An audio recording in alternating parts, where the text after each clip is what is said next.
கம்பு அடை எப்படி பண்ணுறதுன்னு பார்க்கலாம். ஃபஸ்ட்டு ஒரு டேபிள் ஸ்பூன் நல்லெண்ணெய் ஊற்றிக்கலாம். நல்லெண்ணெய் நல்லா ஹீட் ஆனதுக்கப்புறம் 1 டீஸ்பூன் கடுகு, 1 டீஸ்பூன் உளுந்தம்பருப்பு, 1 டீஸ்பூன் சீரகம். இந்த கடுகு, உளுந்தம்பருப்பு, சீரகம் எல்லாம் நல்லா பொரியட்டும். பொரிஞ்சதுக்கப்புறம் நான் 2 பெரிய வெங்காயம் கட் பண்ணி வச்சுருக்கேன், அதையும் ஆட் பண்ணிக்கலாம். வெங்காயம் ரொம்ப வதங்கணும்னு அவசியம் கிடையாது.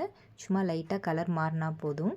காரத்துக்கேற்ப வரமிளகா, நான் 2 பச்சை மிளகாவை நறுக்கி ஆட் பண்ணியிருக்கேன். 2 பெரிய சைஸ் கேரட். இந்த கேரட் போட்டால் அடை இன்னும் டேஸ்ட்டாக இருக்கும். 1 கைப்பிடி ஃபுல்லாக கொத்தமல்லி சின்ன சின்னதாக நறுக்கி ஆட் பண்ணியிருக்கேன். இதெல்லாம் நல்லா வதங்கட்டும். நல்லா வதங்கணும். அப்போ தான் அது டேஸ்ட் சூப்பராக இருக்கும். நம்ம அப்படியே ஆட் பண்ணலாம். ஆட் பண்ணுறத விட இந்த மாதிரி வதக்கி செஞ்சால் இன்னுமே டேஸ்ட் அதிகமாக இருக்கும். தேவையான அளவு உப்பு போட்டு நல்லா மிக்ஸ் பண்ணிக்கலாம்.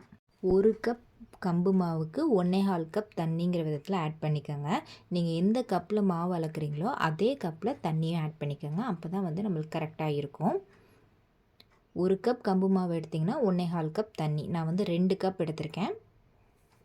ஸோ அதுக்கு தகுந்தாப்பில் நான் தண்ணி ஆட் பண்ணிக்கிறேன். இப்போ தண்ணி ஆட் பண்ணிவிட்டு நல்லா கொதிக்க விடுங்க. தண்ணி நல்லா கொதிச்சதுக்கப்புறம் தான் நம்ம கம்பு மாவை ஆட் பண்ணிக்கிறோம். கம்பு மாவு நான் வீட்டிலே கம்பு கழுவி காய வச்சு அதுக்கப்புறம் மில்லில் கொடுத்து அரைச்சது தான், வீட்டிலே பண்ணது தான்.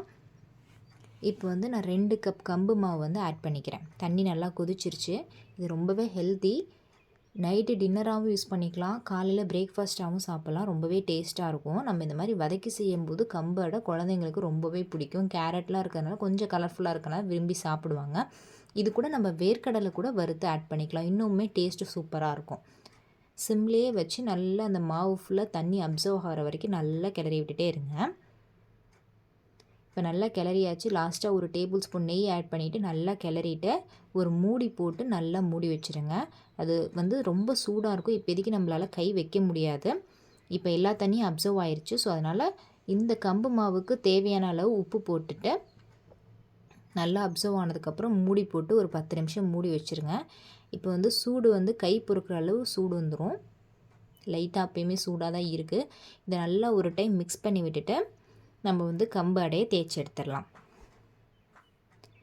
இதுக்கு நான் தேய்க்கிறதுக்கு பார்ச்மெண்ட் பேப்பர் தான் எடுத்திருக்கேன். உங்கள்கிட்ட பார்ச்மெண்ட் பேப்பர் இல்லைன்னா வாழை இலை, அப்படி இல்லைன்னா எண்ணெய் பேப்பர் கொடுப்பாங்கள்ல அந்த பேப்பர் கூட நீங்கள் ஆட் பண்ணிக்கலாம். எதுக்காக இதில் பண்ணுறோன்னா, இதில் இந்த மாதிரி தட்டினோன்னா நம்மளுக்கு மெலிசாக வரும். டேரெக்டாக தோசைக்கல்லில் வச்சோன்னா அதில் வர ஹீட்டில் அதிகமாக நம்ம கம்பு அடை மொத்தமாயிட்டே போகும். குழந்தைங்களாம் அந்த அளவுக்கு சாப்பிட மாட்டாங்க. இந்த மாதிரி ஒரு பேப்பரில் அந்த மாதிரி பண்ணும்போது நமக்கு ஈஸியாக இருக்கும்.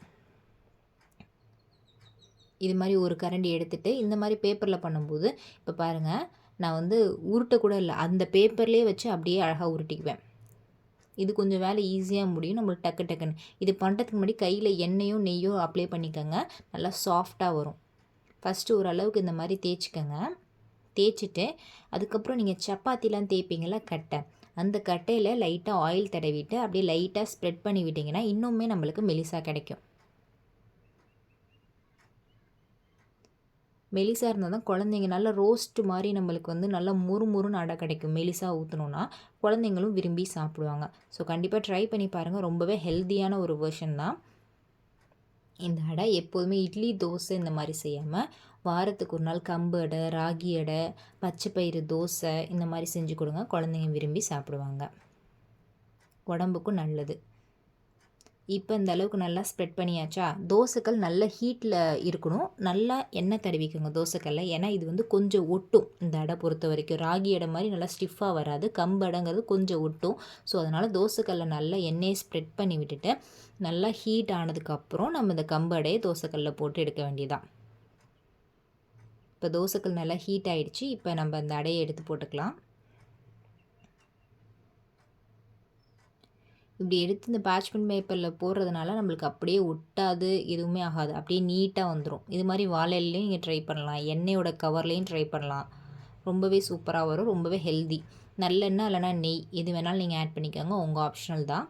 நான் குழந்தைங்களுக்காக நெய் ஆட் பண்ணுறேன். பெரியவங்கன்னா நல்லெண்ணெய் ஆட் பண்ணிக்குவேன். நல்லா சிம்லேயே வச்சு வெந்ததுக்கப்புறம் நல்லா திருப்பி போடுங்க. நல்லா அழகாக வரும். சூப்பராக இருக்கும். டேஸ்ட்டு செம்மையாக இருக்கும். ஸோ கண்டிப்பாக ட்ரை பண்ணி பாருங்கள். எப்படி இருந்துச்சுன்னு கமெண்ட் பண்ணுங்கள். இந்த வீடியோ பிடிச்சிருந்தா லைக் பண்ணிக்கோங்க, சப்ஸ்கிரைப் பண்ணிக்கோங்க. நெக்ஸ்ட் வந்து கம்பு இட்லி அது எப்படி பண்ணுறதுன்னு பார்க்கலாம். ஒரு டம்ளரோ கப்போ எல்லாமே ஆனால் ஒரே இதில் அளந்துக்கணும். நான் வந்து 3 டம்ளர் அளவு கம்பு எடுத்திருக்கேன், 2 டம்ளர் அளவு இட்லி அரிசி, 1 டம்ளர் அளவு உளுந்து எடுத்திருக்கேன். இப்போ இது எல்லாத்தையும் 1 டேபிள் ஸ்பூன் அளவு வெந்தயம். இப்போ இது எல்லாத்தையும் நல்லா 2-3 டைம் நல்லா வாஷ் பண்ணிக்கலாம். நம்ம கம்புனால நிறைய தூசிகள் இருக்க வாய்ப்பு இருக்குது. ஸோ அதனால் வந்து நல்லா வாஷ் பண்ணி எடுத்துக்கோங்க. 2-3 டைம் வாஷ் பண்ணிவிட்டு 3 மணி நேரம் ஊற வச்சுருங்க. 3 மணி நேரம் ஊறினதுக்கப்புறம் பாருங்கள் இந்த அளவுக்கு ஊறி இருக்குன்னு. கண்டிப்பாக 3 மணி நேரம் ஊறணும். 2 மணி நேரத்தில் அரைச்சிங்கன்னா இட்லி கொஞ்சம் ஹார்டாக இருக்கும். 3 மணி நேரம் ஊறினா தான் நல்லா சாஃப்டாக வரும் இட்லி. இப்போ வந்து நம்ம இதை ஆட் பண்ணிக்கலாம். மிக்ஸி ஜாரில் போட்டு அரைச்சாலும் சரி, நீங்கள் வந்து கிரைண்டரில் அரைச்சாலும் சரி. நான் கொஞ்சமாக இருக்கிறதுனால மிக்ஸி ஜார்லேயே போட்டு அரைச்சிக்கிட்டேன். இந்த மாவு வந்து ரொம்ப நாள்லாம் இட்லி மாவு மாதிரி ரொம்ப நாள்லாம் வச்சுருக்க முடியாது. இப்போ அரைச்சிங்கன்னா நைட்டுக்கு அரைச்சிங்கன்னா காலையில் யூஸ் பண்ணலாம், அவ்வளோதான். அதுக்கப்புறம்னா புளிக்க ஆரம்பிச்சிடும். தண்ணி ஊற்றி நல்லா ஃபைனாக எவ்வளோக்குள்ளே நைஸாக அரைக்க முடியுமோ அவ்வளோக்குள்ளே அரைச்சிக்கலாம். எனக்கு வந்து 2 பேட்ச் இந்த மாதிரி வந்துச்சு. நல்லா அரைச்சிட்டு கை நிறைய கல்லுப்பு எடுத்து ஆட் பண்ணிக்கோங்க இதில்.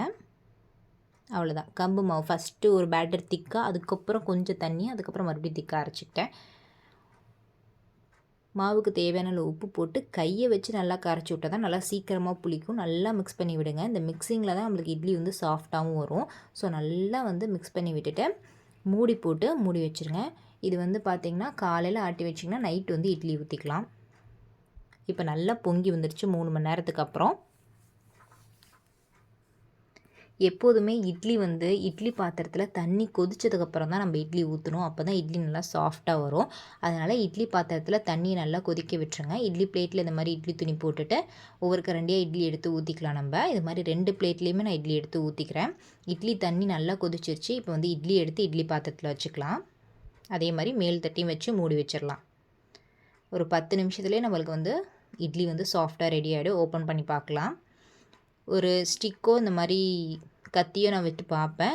அந்த கத்தியில் கொஞ்சம் கூட ஒட்டாமல் வந்துச்சுன்னா கம்பு இட்லி வந்து ரெடி ஆகிடுச்சு. இப்போ கொஞ்சம் கூட ஒட்டல. ஸோ இட்லி எடுத்துடலாமா? ஒரு தட்டில் இந்த மாதிரி வச்சுட்டேன். இது கூட நல்லா காரசாரமான சட்னி தான் நல்லாயிருக்கும். ஸோ அதனால் கார சட்னி, வெங்காய சட்னி, தக்காளி சட்னி இந்த மாதிரி சட்னி ட்ரை பண்ணி பாருங்கள். சூப்பராக இருக்கும். நல்லா சாஃப்டாக ஃப்ளஃபியாக நல்லா சூப்பராக இருந்துச்சு. ஸோ கண்டிப்பாக ட்ரை பண்ணி பாருங்கள். இந்த வீடியோ பிடிச்சிருந்துச்சுன்னா லைக் பண்ணிக்கோங்க, சப்ஸ்கிரைப் பண்ணிக்கோங்க, நோட்டிஃபிகேஷன் பெல் ஐக்கானை கிளிக் பண்ணிக்கோங்க.